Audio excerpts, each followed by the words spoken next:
Quarter Finalse esigabeni sabadlali abaneminyaka engaphansi kwe-16 imidlalo yeSiphiwe Tshabalala Foundation Games. Le midlalo isingethwe yilokishi langakubo uShaba ePhiri eSoweto. Iveze amakhono ayisimanga ebhola entsheni. Abagqugquzeli bahlabe kumxhwele.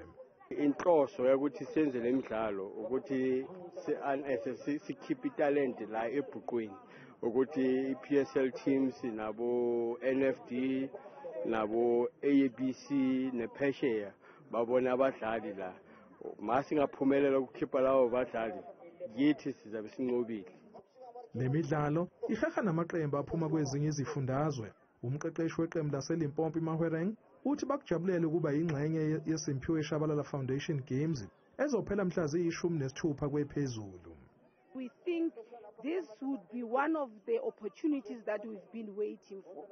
One or two players might make it into the professional ranks. Kusenjalo nemidlalo yeTsalanang Winter Games iqalile Braamfischerville izolo.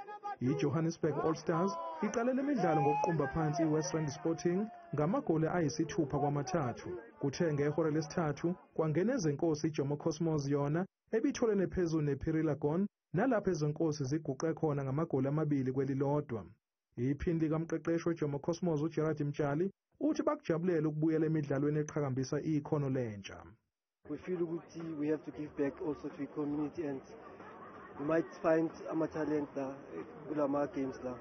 Kanti naye uJomo Sono ubekhona kule midlalo.